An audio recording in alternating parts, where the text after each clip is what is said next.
Hi friends, welcome back to Shri Sanmarga YouTube channel. ನಾನು ನಿಮ್ಮ doctor T M Shri.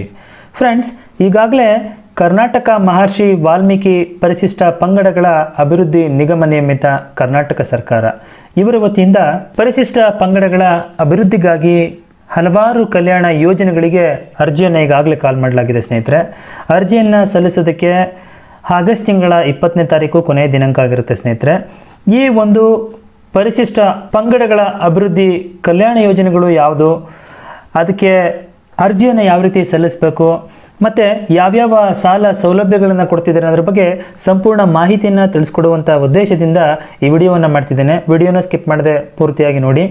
ಹಾಗೆ ನೀವು ಇದೇ ಮೊದಲ ಬಾರಿಗೆ ನಮ್ಮ ಚಾನಲನ್ನು ವೀಕ್ಷಣೆ ಮಾಡ್ತಾ ಇದ್ದಾರೆ, ದಯವಿಟ್ಟು ಚಾನಲನ್ನು ಸಬ್ಸ್ಕ್ರೈಬ್ ಮಾಡ್ಕೊಳ್ಳಿ, ಆ ವಿಡಿಯೋಗೊಂದು ಲೈಕ್ನ ಕೊಡಿ ಅಂತೇಳಿ ಬನ್ನಿ ನೋಡೋಣ. ನೀವಿಲ್ಲಿ ನೋಡ್ತಾ ಇದ್ದೀರಾ, ಪರಿಶಿಷ್ಟ ಪಂಗಡಗಳ ಅಭಿವೃದ್ಧಿಗಾಗಿ ಕಲ್ಯಾಣ ಯೋಜನೆಗಳು 2022-23ನೇ ಸಾಲಿನಲ್ಲಿ ಈ ಕೆಳಕಂಡ ಯೋಜನೆಗಳಿಗೆ ಅರ್ಜಿಗಳನ್ನು ಆಹ್ವಾನ ಅಂತ ಹೇಳ್ತಾರೆ.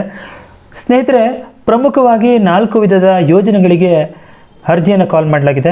ಮೊದಲನೇದು ಸ್ವಯಂ ಉದ್ಯೋಗ ಯೋಜನೆ ಅಂತೇಳಿ, ಎರಡನೇದು ಮೈಕ್ರೋ ಕ್ರೆಡಿಟ್ ಯೋಜನೆ ಅಂತೇಳಿ, ಮೂರನೇದು ಭೂ ಒಡೆತನ ಯೋಜನೆ ಅಂತೇಳಿ, ನಾಲ್ಕನೇದು ಗಂಗಾ ಕಲ್ಯಾಣ ಯೋಜನೆ ಅಂತೇಳಿ ಈ 4 ಯೋಜನೆಗಳಿಗೆ ಅರ್ಜಿಗಳನ್ನು ಕಾಲ್ ಮಾಡಲಾಗಿದೆ. ಬನ್ನಿ ಒಂದೊಂದು ಯೋಜನೆಗಳ ಬಗ್ಗೆ ನಾನು ಮಾಹಿತಿಯನ್ನು ತಿಳಿಸ್ಕೊಡ್ತೀನಿ. ಮೊದಲನೇದು ಸ್ವಯಂ ಉದ್ಯೋಗ ಯೋಜನೆ ಅಂತೇಳಿ, ಇಲ್ಲಿ 2 ರೀತಿಯ ಸಾಲ ಸೌಲಭ್ಯಗಳಿಗೆ ಅರ್ಜಿಗಳನ್ನ ಕಾಲ್ ಮಾಡಿದ್ದಾರೆ.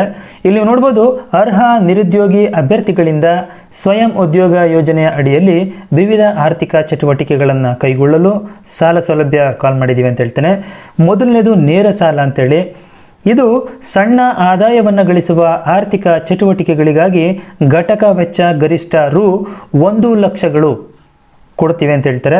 ಇದರಲ್ಲಿ 50% ಅಂದರೆ 50,000 ಸಾಲವಾಗಿರುತ್ತೆ ಬ್ಯಾಂಕಿನಿಂದ, ಮತ್ತು 50,000 ಸಹಾಯಧನ ಅಥವಾ 50% ಸಹಾಯಧನ ಅಂತ ಹೇಳ್ತಾರೆ. ಅಂದರೆ ನಿಮಗೆ 50,000ಗಳು ಸಬ್ಸಿಡಿಯಾಗಿ ಸಿಗುತ್ತೆ ಅಂತ ಹೇಳ್ತೇನೆ. ಹಾಗೆ ಈ ಸ್ವಯಂ ಉದ್ಯೋಗ ಯೋಜನೆಯಲ್ಲಿ ಎರಡನೇದು ಇನ್ನೊಂದು ಯಾವುದಪ್ಪ ಅಂತ ಹೇಳಿದ್ದೆ ಆದರೆ ಉದ್ಯಮಶೀಲತಾ ಅಭಿವೃದ್ಧಿ ಯೋಜನೆ ಅಂತೇಳಿ ಎರಡನೇ ಯೋಜನೆ. ಇಲ್ಲಿ 3 ರೀತಿಯ ಸಾಲಗಳನ್ನು ನಿಮಗೆ ಕೊಡ್ತಾರೆ. ಮೊದಲನೇದು EV ಮತ್ತು ಇತರೆ ದ್ವಿಚಕ್ರ ವಾಹನಗಳನ್ನು ಖರೀದಿಯನ್ನು ಮಾಡೋದಕ್ಕೆ, ಅಂದರೆ ಇ ಕಾಮರ್ಸ್ನ ಅಡಿಯಲ್ಲಿ ಕಂಪನಿಗಳಿಂದ ಗ್ರಾಹಕರಿಗೆ ಸರಕುಗಳನ್ನು ತಲುಪಿಸೋದಕ್ಕೆ ನೀವು ವೆಹಿಕಲ್ಗಳನ್ನ ತಗೊಳ್ಳೋದಕ್ಕೆ ಸಾಲ ಆಗಿರುತ್ತೆ. ಇದು ಗರಿಷ್ಠ 50,000 ರುಗಳನ್ನು ಸಹಾಯಧನವಾಗಿ ಮತ್ತು ಉಳಿದ ಮೊತ್ತವನ್ನು ನೀವು ಬ್ಯಾಂಕ್ನಿಂದ ಸಾಲವಾಗಿ ಪಡ್ಕೋಬೋದಾಗಿರುತ್ತೆ. ಇದರಲ್ಲೇ ಎರಡನೇದು ಬಂದಿದೆ ಆದರೆ ISB ಚಟುವಟಿಕೆಗಳು ಅಂತೇಳಿ, ಗರಿಷ್ಠ 2 ಲಕ್ಷಗಳ ಒಳಗೆ ಸಾಲ ಸೌಲಭ್ಯ ಇರುತ್ತೆ. ಜಾಸ್ತಿ ಆಯಿತು ಅಂತ ಹೇಳಿದ್ರೆ 2 ಲಕ್ಷಕ್ಕಿಂತ ಜಾಸ್ತಿ ಆದರೆ ಉಳಿದ ಮೊತ್ತವನ್ನು ನೀವು ಬ್ಯಾಂಕ್ನಿಂದ ಸಾಲವಾಗಿ ಪಡ್ಕೋಬೋದಾಗಿರುತ್ತೆ ಅಂತ ಹೇಳ್ತಾರೆ. ಹಾಗೆ ಮೂರನೇದು ಸರಕು ಸಾಗಾಣಿಕೆ ವಾಹನ, ಅದನ್ನ ನೀವು ಪರ್ಚೇಸ್ ಮಾಡೋದಕ್ಕೆ ಸಾಲವನ್ನು ಕೊಡಲಾಗುತ್ತೆ. 3.5 ಲಕ್ಷಗಳ ಸಹಾಯಧನವನ್ನು ಇದಕ್ಕೆ ಕೊಡ್ತೀವಿ ಅಂತ ಹೇಳ್ತಾರೆ.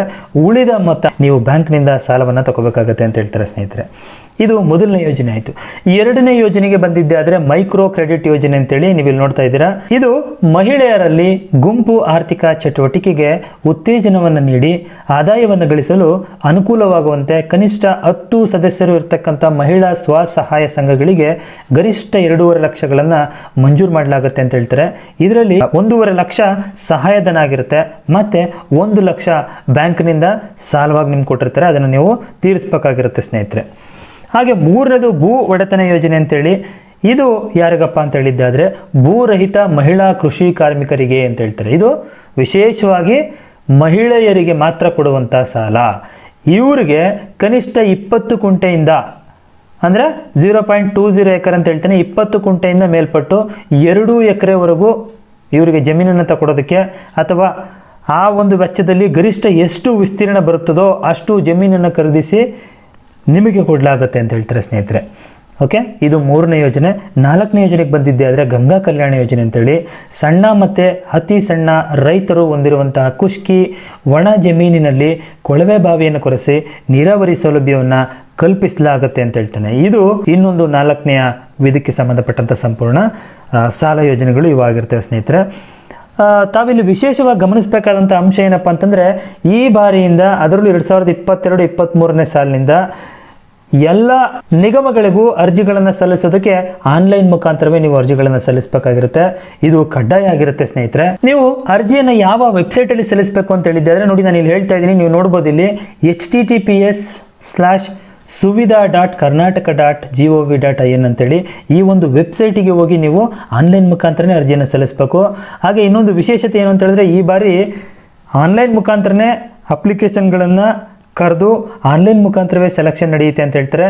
ಹಾಗೆ ಇನ್ನೊಂದು ವಿಶೇಷತೆ ಅಂದರೆ, ನಿಮಗೆ ಈ ಬಾರಿಯಿಂದ DBT ಮುಖಾಂತರ ನಿಮಗೆ ಈ ಒಂದು ಸಬ್ಸಿಡಿ ಹಣವನ್ನು ನೇರವಾಗಿ ನಿಮ್ಮ ಖಾತೆಗಳಿಗೆ ರಿಲೀಸ್ ಮಾಡಲಾಗುತ್ತೆ ಸ್ನೇಹಿತರೆ. ಅಷ್ಟೇ ಅಲ್ಲದೆ, ನೀವು ಏನಾದರೂ ಈ ಒಂದು ಅರ್ಜಿಗಳನ್ನು ಸಲ್ಲಿಸುವಾಗ ನಿಮ್ಗೆ ಏನಾದರೂ ತೊಂದರೆಗಳಾಯಿತು ಅಂತ ಹೇಳಿದ್ದೆ ಆದರೆ, ನಿಮಗೆ ಏನಾದರೂ ಮಾಹಿತಿ ಬೇಕು ಅಥವಾ ಅರ್ಜಿಗಳನ್ನು ಸಲ್ಲಿಸೋದಕ್ಕೆ ತಾಂತ್ರಿಕ ಅಡಚಣೆಗಳೇನಾದರೂ ಉಂಟಾಗಿದ್ದೆ ಆದರೆ, ಕಲ್ಯಾಣ ಮಿತ್ರ ಅಂತಕ್ಕಂಥ ಏಕೀಕೃತ SC/ST ಸಹಾಯವಾಣಿಯನ್ನು 24x7 ಸ್ನೇಹಿತರೆ, ನೀವು ಯಾವಾಗ ಅಪ್ಲೈ ಮಾಡೋದಕ್ಕೆ ಹೋದಾಗಲೂ ತೊಂದರೆ ಏನಾರು ಆಯಿತು ಅಂತ ಹೇಳಿದ್ದೆ ಆದರೆ, ಈ ಒಂದು ಸಹಾಯವಾಣಿಗೆ ಕರೆಯನ್ನು ಮಾಡಿ ನೀವು ಅವ್ರ ಹತ್ರ ನಿಮ್ಮ ಸಮಸ್ಯೆಗಳಿಗೆ ಪರಿಹಾರವನ್ನು ಕೇಳ್ಬೋದು. ಸೊ ಆ ಸಹಾಯವಾಣಿ ನಂಬರ್ ಬಂದು ನಾನು ಹೇಳ್ತೀನಿ ನೋಡಿ, 9482300400. ಇನ್ನೊಂದು ಸಲ ಹೇಳ್ತೀನಿ, 9482300400. ಫ್ರೆಂಡ್ಸ್, ಇದಾಯಿತು ಕರ್ನಾಟಕ ಮಹರ್ಷಿ ವಾಲ್ಮೀಕಿ ಪರಿಶಿಷ್ಟ ಪಂಗಡಗಳ ಅಭಿವೃದ್ಧಿ ನಿಗಮ ನಿಯಮಿತದ ವತಿಯಿಂದ ಕಾಲ್ ಮಾಡಿರ್ತಕ್ಕಂಥ ಯೋಜನೆಗಳಿಗೆ ಸಂಬಂಧಪಟ್ಟಂಥ ಸಂಪೂರ್ಣ ಮಾಹಿತಿ.